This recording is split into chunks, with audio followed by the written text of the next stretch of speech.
close to half an hour. So we hope to take this from the lunch time. And Anna, the one who really decided that, is not here also. So I think we can decide our time.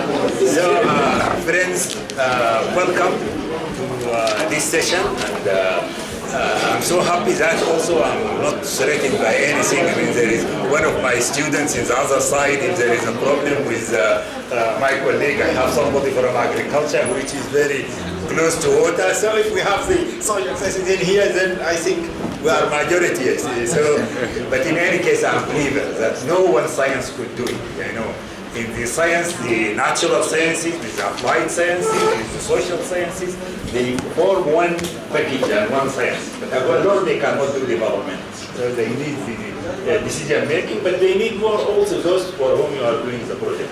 With that, we start our session. And I think now you know everybody here. I don't need to present to you our friend Innocence. We saw him there. He's in charge of a very important thing, that is the MBI, which we are really looking forward for its lead and bringing up to cooperation. And then also we have at the very session was led with Wubalem, and so you know him very well. And maybe with that, and then we have Dr. Ahmed, you know him also. He was in ENTRO, and quite a few they know him. So we will start directly now. And I hope that we will take our time from the lunch, except if my colleagues decided and yourself decided to make it shorter during the discussion. So now we will start with managing shared risks through transboundary cooperative investment planning, and this would be done by our friend Wubalem. Wubalem, the floor is yours. Okay. And you have exactly 10 minutes. Yeah, thank you very much. I hope I will not take more than the allotted 10 minutes.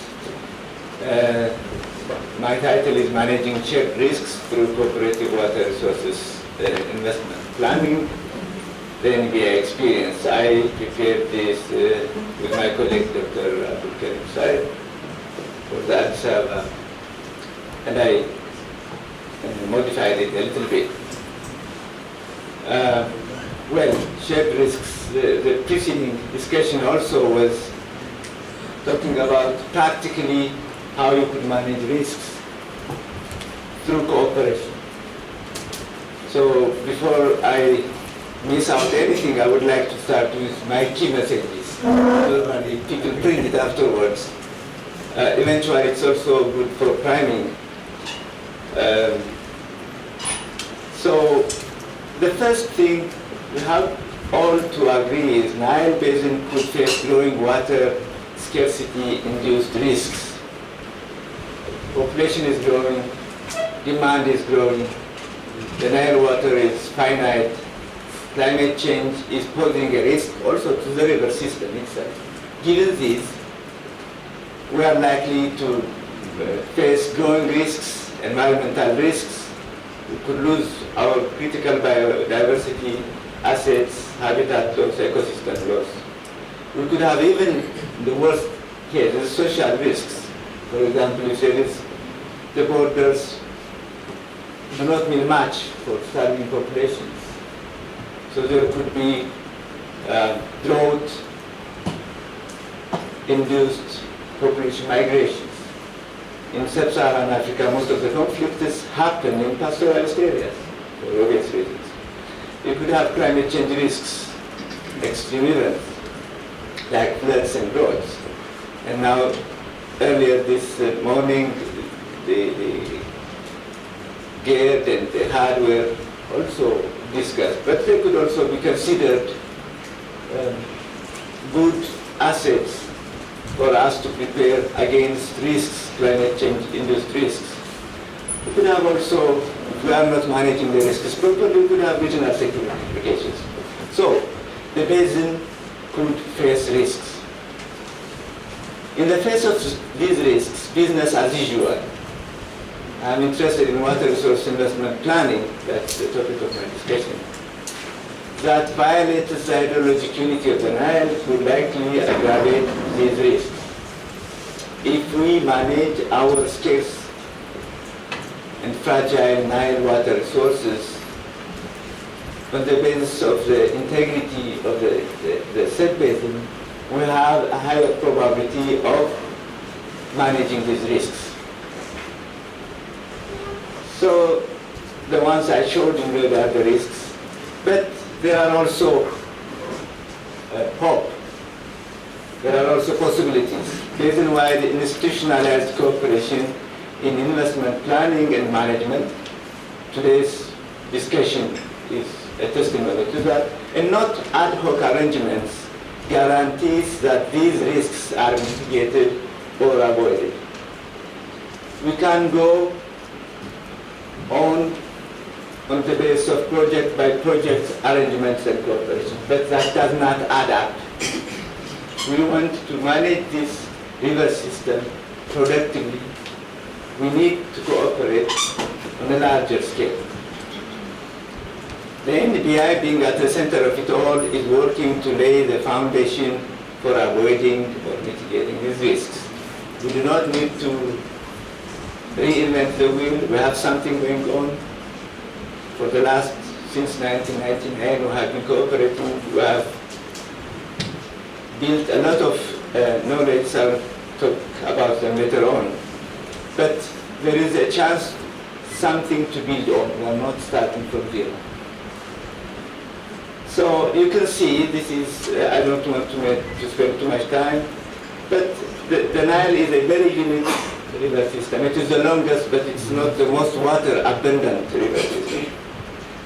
And one of its uniquenesses is over 80% of the river flow originates from a relatively small catchment, a small part of the basin, which is prone to regular climate extremes. And this has implications. So most development now is happening is upstream the water source countries. You can see here Nile Basin population is growing. From this to this in 2050. Almost somebody was mentioning the numbers may not be visible, but you can see here we can come into half a billion easily. With growing population, with growing, you see this is for the individual countries, there is growing water demand, which means decreasing per capita water availability. We have to learn to do more with less. We have to face it. There will be more demand, economic growth will, standard of living improvement will place more demand, population growth will, but the water is limited. It's a very water scarce region, and we have to learn to do more with less. But we need to cooperate to do that. Unmet basic needs will be major threats, clean drinking water, the basic needs of, I think in the UN, perhaps Dr. Salman can help me, there is rights to water or something like that, which gives priority for drinking water. Human rights to water. Human rights to water. So that comes into force, into play. So again, governments are pressed to meet the basic needs of the people for energy, for food, for sanitation, and so forth. And projected investment by 2040-50 in irrigation is to grow by about 3 million hectares more, from 5.4 to 8.7 in the basin. New dams, about 25 new dams might come all over the Nile Basin, coming to 43 billion meter cube. Additional 25,000 hydropower potential, from currently 5,600 to 27,000. These are plans. That means they will be all implemented. But this is to show you the magnitude of the pressure on the river system and on the governments. I'm sorry. This is a graph I like, low level of investment, and this is the irony. You see countries around here, there is increasing investment, but storage per capita is higher here. But the hydrological complexity is less here. where more water is there, and the river system is, and the coefficient of variation of monthly runoff as an indicator, you can see that these countries have more per capita storage, while they have more water. And where more water scarce and the variability is extreme, and yet the per capita storage is very low. So adapting to hydrologic variability and resilience to climate risks through information sharing, infrastructure building, and building robust institutions is something we cannot do without. It's a must. So, the consequence of business as usual approach, that is uncoordinated development, is there is upstream development deficit, there is inability to meet growing demand, as I said earlier, and there is pressure for development. Okay. Development is happening, not only here, but in the Nile Equatorial lakes also they are coming up. It will happen. And if there is no coordination, there will be unilateralism. Countries cannot wait for each other. Everybody will do its bit. There is competitive utilization, and there is the violation of the hydrologic unity of the Nile. We lose our biodiversity in all critical ecosystems. Even the river over which we quarrel might be endangered. The river is a living system. So it could lead to upstream, downstream water use conflicts and spill over to other areas, okay, security, military, and so forth, regional insecurity. So the consequence of business as usual begins from water into other regional security areas. So we need to manage the risks, and what are we doing? NPI has embarked on several fronts in the last, since 1999.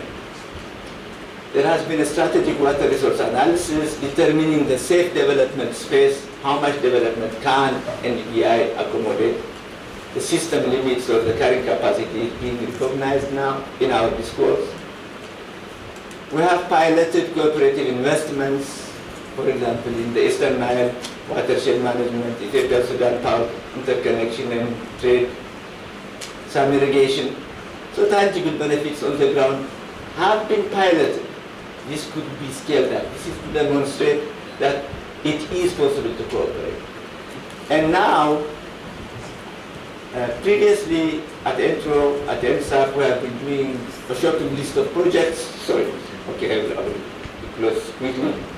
Now we have been ambitious to aggregate all the water resource plans of the countries and see how can we optimize and rationalize, how can we increase yield, how can we minimize water loss and ecosystem losses.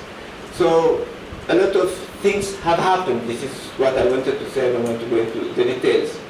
So the key message is really, in a nutshell, cooperation is not an option. If we cooperate, we can prepare better for the risks and manage them. If we do not cooperate, yesterday Professor Salih said, we swim together or we sink together. Thank you. Thank you very much. Cooperation is a must. So,